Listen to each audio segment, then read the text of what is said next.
Ton rêve était de venir aux États-Unis d'Amérique. Tu as eu la chance de rencontrer ton repère. Le père de ton repère a pris rendez-vous avec toi et puis il a monté tout ton dossier, toute ta DS-160. T'as préparé pour aller à l'interview et tu es allé à l'interview, tu as obtenu ton visa. Oui, tu es entré dans le ventre du gros oiseau et tu t'es retrouvé ici aux États-Unis d'Amérique. Et maintenant, tu paniques. Tu ne sais plus quoi faire.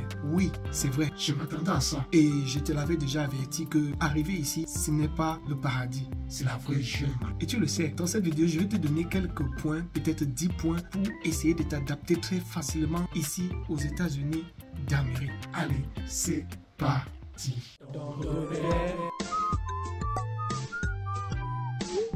Le premier conseil que je peux te donner, c'est déjà avoir un plan d'action à long terme, c'est-à-dire penser déjà à ce que vous allez faire dans l'avenir d'ici quelques années aux États-Unis d'Amérique. Dans quelle école vous allez étudier, quel genre de matière vous allez apprendre dans les universités que vous allez faire et quel genre de boulot vous aspirez dans les années futures. Et c'est de là que vous allez comprendre qu'il faut rêver grand pour obtenir ce qui se trouve aussi là-haut. J'espère qu'on s'est compris. Donc, je vais directement passer au deuxième conseil, qui est de respecter la personne qui a décidé de t'accueillir chez elle. Parce que ce n'est pas tout le monde qui va ouvrir ses portes pour te laisser entrer. Donc, fais attention, il faut bien respecter cette personne, il faut suivre les réglementations de sa maison, il faut surtout pas la suivre bêtement. Certes, je dis qu'il faut la respecter, mais c'est pas pour dire de la suivre bêtement. Vous savez, chacun a son point de vue ici aux États-Unis d'Amérique. C'est chacun qui décide que, ok, tu peux faire ceci ou alors tu peux faire cela, mais à longueur de journée, c'est vous qui décidez. Donc, ne fais pas de ton meilleur ami, elle ou lui ou moi. Non. Non, ton meilleur ami doit être quelqu'un. Sans tout tarder, je vais passer au troisième conseil que je pourrais donner aux nouveaux venus ici aux États-Unis d'Amérique et qui sont un peu perdus. Il faut apprendre l'anglais. Apprenez l'anglais à tout prix parce que vous ne pouvez pas vous passer de la langue anglaise. Même si ce que vous retrouvez dans les communautés des personnes qui parlent votre langue maternelle ou alors qui parlent la langue que vous parlez la plus dans votre pays, formatez votre cerveau, apprenez l'anglais. Il y a plusieurs méthodes pour lesquelles vous pouvez faire pour apprendre l'anglais. Par exemple, vous pouvez regarder des films en anglais, vous pouvez écouter un peu de la musique pour ceux qui aiment la musique et vous pouvez échanger en social avec des êtres humains ou alors d'autres personnes qui connaissent déjà un peu l'anglais. Commencez à parler avec eux en anglais, les écrire les messages uniquement en anglais. L'anglais va vous ouvrir un grand nombre de portes. Sinon, vous allez toujours vous retrouver en train de faire les boulots de bas de gamme parce que vous ne savez pas comment vous exprimer, vous ne savez pas échanger en anglais avec vos collègues. J'espère que vous avez compris. Thank you.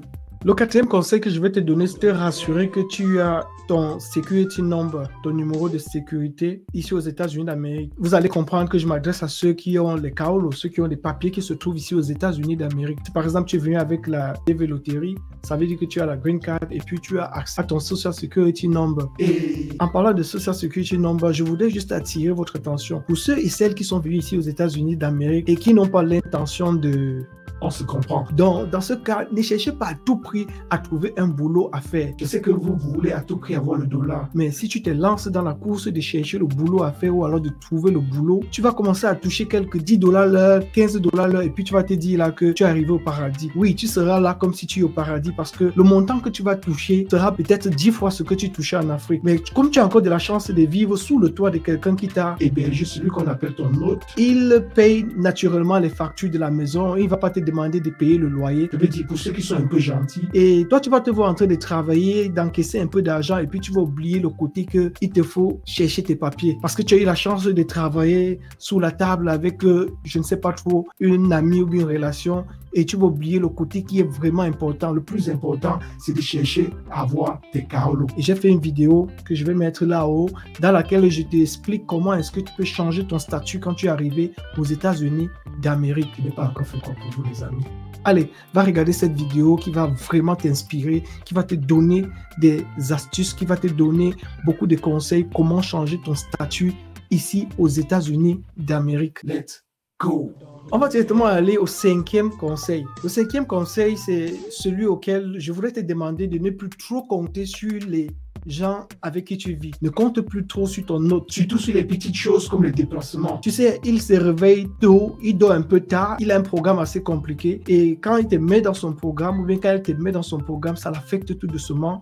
Même quand elle ne te le dit pas, à toi de trouver une astuce, une méthode pour pouvoir pallier à cela. Par exemple, tu peux chercher à connaître quel est le bus qui va t'amener peut-être dans ton école si jamais tu fais déjà les cours de langue. Ou bien quel est le bus qui va t'amener dans ton boulot si tu as réussi à avoir un boulot. Ou alors comment aller dans le store le plus proche. Si tu peux marcher à pied, prendre le bus ou bien pédaler le vélo, toutes ces choses pourraient t'aider. Trouve rapidement un moyen pour ne plus trop dépendre de ton autre. Ça va t'aider, ça va aussi l'aider. Et du coup, vous allez mieux vous entendre et tu pourras être flexible, tu pourras faire des choses sans toutefois attendre que quelqu'un soit présent à la maison, que quelqu'un vienne te conduire ou bien quelqu'un vienne t'accompagner où tu vas. Et maintenant, avec le temps, quand tu auras vraiment eu une bonne documentation de tous tes papiers ici aux États-Unis, tu peux décider maintenant d'aller faire les cours de conduite qui est le driving license pour avoir ton permis de conduire. Je crois que ça va t'aider cette astuce. Ne la prends pas à la légèreté. C'est important.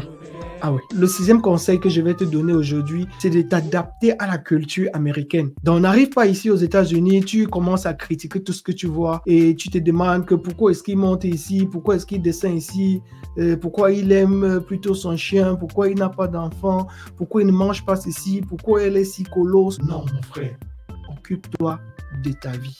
Occupe-toi de ta vie. Sinon, tu vas avoir beaucoup de problèmes ici. Quand je demande d'apprendre la culture, c'est du genre, si quelqu'un est derrière toi et que tu entres dans un magasin ou dans un lieu public, arrête la porte à cette personne et elle passe et puis tu fermes derrière toi. Demain, c'est aussi comme ça que les autres vont te traiter. Quand tu seras derrière, on va arrêter la porte pour toi. Ne te dis pas seulement que oh, c'est là. Elle m'a pris là comme un grand ou bien comme une grande dame, elle m'a ouvert la porte. Et puis, non. C'est la culture américaine. Il faut apprendre ça, il faut apprendre à t'adapter, il faut apprendre à comment gérer les humains, comment respecter la culture de tout un chacun, comment respecter le choix, l'idéologie, l'idée de chacun. Il ne faut pas juger les gens par leur apparence. Ne juge pas quelqu'un parce que tu as vu sa coiffure. Ne juge pas quelqu'un parce qu'il a la barbe ou même parce qu'elle a un gros ventre. Tu te dis là qu'elle bouffe mal, peut-être elle est malade. Ne juge pas les gens sur leur apparences. Fais très attention. Le 7e conseil que je vais te donner, je vais te demander de te rendre aidable, de te rendre serviable en bon français. Quand tu arrives dans la société, essaye de te mixer avec les gens de la société, pas nécessairement les gens de même que toi, ou alors pas nécessairement les gens qui parlent ta langue. Essaye de mixer, entre en contact avec les Américains, essaie de leur côtoyer, va au sport avec eux, va à l'église, va dans les cérémonies, va dans les concerts, essaye de sortir. Rencontre les nouvelles personnes, change de numéro avec elles et essaie de leur parler un peu de ta vie, essaie de comprendre aussi des choses venant de ces personnes et ça va beaucoup te faire mûrir. Ça va te faire mûrir très rapidement. Essaie et tu verras. Le 8e conseil que je vais te donner, c'est vrai que tous ces conseils ne sont pas classés par ordre d'importance ou bien par ordre de grandeur. Je les ai seulement balancés comme ça dans ce package et je te l'ai balancé. Évite les boissons gazeuses, évite les drogues, évite l'excès d'alcool parce que tu sais quoi, ici tu ne peux pas boire l'alcool et prendre le volant. Si on t'arrête, la police te prend, tu te fais payer des amendes, on peut te retirer ton permis de conduire. Et tu sais, un pays comme les États-Unis sans permis de conduire, mon frère, c'est comme si on t'a lancé dans l'océan et que tu ne sais pas nager et que tu n'as aucun gilet de sauvetage. C'est très dangereux. Essaye de t'adapter avec ce que tu vas voir aux États-Unis, mais pas nécessairement t'impliquer à tout prix. Que tu as vu des gens boire ceci, tu bois aussi. Tu vois quelqu'un qui a un peu mal à la tête, il boit 3-4 comprimés de painkiller. Tu prends aussi ces comprimés, tu les avales. Non, dis-toi que nous avons des anticorps assez forts et que nous pouvons résister à certains petits malaises qui viennent vers nous. Essaye souvent de t'adapter. Ne prends pas des stupéfiants, ne prends pas des boissons gazeuses, ne prends pas des drogues et des tabacs, des cigarettes parce que tu te dis que tu vas peut-être exciter un peu ton muscle ou bien ton cerveau. Non, mon frère, sois naturel et bois beaucoup d'eau. Tu vas voir que ça va beaucoup t'aider. Je fais un peu des rimes.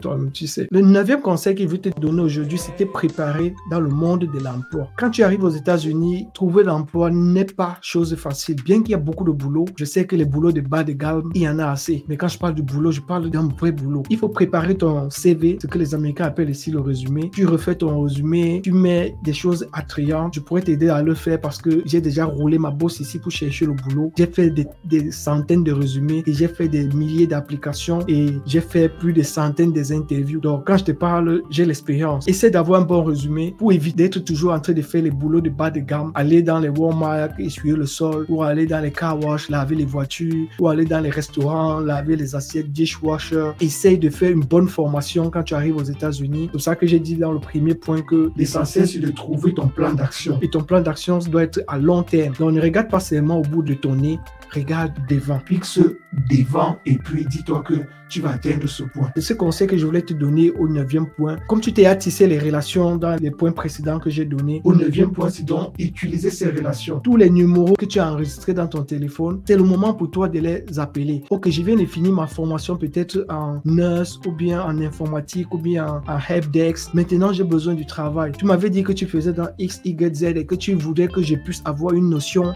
en langue anglaise d'abord et que j'ai une formation, un training pour que tu puisses m'offrir un travail là-bas dans ta société. Bien, maintenant, j'ai tout ce que tu me demandais. Là, tu vas voir s'il va refuser ou pas. Et les Américains, ils tiennent toujours sur leur parole. C'est pas comme du genre qu'on va dire là que je vais t'offrir une voiture demain et puis demain, on n'arrive pas à t'offrir la bourrette. Non, quand il dit que je vais t'offrir le travail, si tu as ça, ça, ça, le jour que tu viens avec ça, ça, ça, il t'offre le travail. Prends avantage de cela et il faut vivre ton rêve américain. Tu peux pas venir aux États-Unis et tu laisses les gens qui ont lavé les voitures là-bas en Bopi ou bien en Vocada. Tu arrives encore ici là pour faire le même travail. Peut-être nous avons fait ça, mais c'était juste une transition. Mais toi, tu peux ne pas faire cette transition et tu peux décoller directement. Il y a des gens qui ont fait des formations comme le DevOps par exemple. Ils ont des salaires à 6 chiffres. Et ils sont venus aux États-Unis, ils n'ont pas fait 1 an. Tu crois que qu'est-ce qui s'est passé? C'est parce qu'ils ont eu la bonne information, pas la bonne personne. Ils ont fait la bonne formation. Il y a ces petites astuces-là qu'il faut prendre en application. Il faut exploiter ça. OK? Let's go! Le 10e point que je vais te donner, c'est que une fois que tu as eu le boulot ici aux États-Unis d'Amérique, tu as eu un petit boulot et puis tu veux faire la belle vie. Parce que je sais, tu avais au pays peut-être 100 000 francs à la fin du mois. Tu te retrouves aux États-Unis avec $1 000, $1 500 à la fin du mois, qui correspond à près de 500 000 chaque mois. Tu as tendance à vouloir gaspiller de l'argent, acheter tout ce qui vient à tes yeux, aller à Amazon, acheter tout genre de gadgets que tu veux voir. Oui. Je suis aussi passé par là. C'est pour ça que je te dis de faire attention, de ne pas tomber dans le même piège. Parce que si tu tournes à rond dans une forêt et tu retombes sur le même arbre près de 2, 3, 4, 5 fois, c'est que tu es perdu, mon frère. Et je ne voudrais pas que tu sois perdu dans ce pays parce que je suis déjà présent. Je peux te prêter mes lunettes à tout moment et puis tu vas voir plus clair avec. Quand tu es aux États-Unis, tu as ta formation, tu as eu un boulot, tu ouvres un compte bancaire, tu te mets un peu d'argent à l'intérieur, tu te prends une carte de crédit. Oui. Je sais que peut-être tu penses comme moi que tu n'as pas besoin de carte de crédit et que tu vas acheter tout avec ton argent dans ta carte de débit. Moi aussi, je pensais de la même manière que toi. Mais finalement, j'ai compris que j'étais dans l'indemne. Parce qu'il faut build ton crédit. Ton credit score, c'est ce nombre-là qui te donne beaucoup d'avantages aux États-Unis. Ça t'aide à louer un appartement, à acheter une maison, à acheter une voiture. En fait, ton credit score est pour toi comme de la crédibilité. Dis-toi par exemple que tu es en Afrique, tu partais chez Mamadou pour prendre le pain chargé, tu partais chez le Sénégalais pour prendre le pain chocolat, tu partais chez la mère Betty pour manger le coq, et puis tu partais chez la Bamenda à manger le héros. Et après, finalement, ce qui se passe, tous ces gens-là communiquent entre eux. Ils ont déjà ton nom parce que chaque fois que tu prenais du crédit, on mettait dans un cahier. Maintenant, à la réunion des commerçants, on montre ton cahier avec ton nom à l'intérieur, le nom de tes crédits. Et là, maintenant, quand tu reviens encore dans la boutique de Ali, tu veux le pain chargé chocolat, comme ils savent si bien le charger, il te dit que non, il ne peut pas te le donner parce que tu es crédible et puis tu ne payes pas tes dettes. C'est un peu ce même système avec le credit score aux États-Unis d'Amérique. Donc, tu te trouves à une situation où chaque fois que tu prends le crédit à quelqu'un, on note quelque part. Après, maintenant, il y a une association de toutes ces grandes entreprises qui disent si tu as pris le crédit et que tu as remboursé, et puis on voit que oui, il est bien crédible, on augmente ton crédit score qui en fait ta crédibilité. Ne blague pas avec ton crédit score dans ce pays. Non, pas du tout. Ne blague pas. Ne blague pas avec ton crédit score dans ce pays. Tu me répètes? Ne blague pas avec ton crédit score dans ce pays.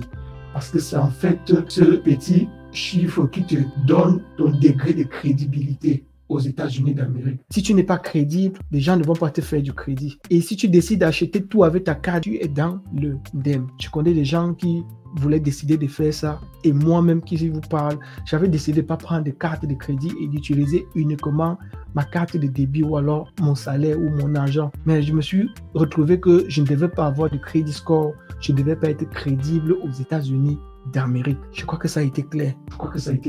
Ok. Let's move. Alors, arrivé donc au terme de cette vidéo dans laquelle je t'ai présenté 10 points que tu pourrais utiliser si tu viens d'arriver aux États-Unis d'Amérique. Ce ne sont pas les plus importants ou alors cités par ordre d'importance, mais je les ai juste mélangés. À toi de faire ton tri et de prendre ce qui t'intéresse. Vous savez, tout ce qui sort de la bouche d'une personne n'est pas toujours bon et c'est toi maintenant de filtrer pour prendre le bon et rejeter le mauvais. J'ai fait de mon mieux, j'ai essayé de faire ce que je pouvais. Donc, en fonction des papiers que tu as aux États-Unis, si tu es sans papier ou avec papier, certains de ces points pourraient être appliqués à toi ou pas. Si j'ai donné un point qui est appliqué à celui qui a les papiers, tu vas comprendre donc que ta priorité sera d'aller chercher d'abord tes papiers. Avant de commencer à poursuivre le dollar ne va pas fuir. Il est là dans un grand arbre qui est éternel. Et tu auras le temps d'avoir le dollar. Ne te mets pas la pression de l'Afrique, des gens que tu as laissés derrière toi, qui sont en train de te bombarder avec les messages et les appels qu'ils ont besoin de dollars. Reste calme. Parce que si quelque chose t'arrive ici aux États-Unis d'Amérique, personne de ces personnes ne vont t'aider. Et c'est à toi de prendre donc ta vie. Allez, c'est parti. Et ce n'est pas tout. Votre repère se trouve dans ton repère, la boussole des Africains en Amérique. Merci, ton repère.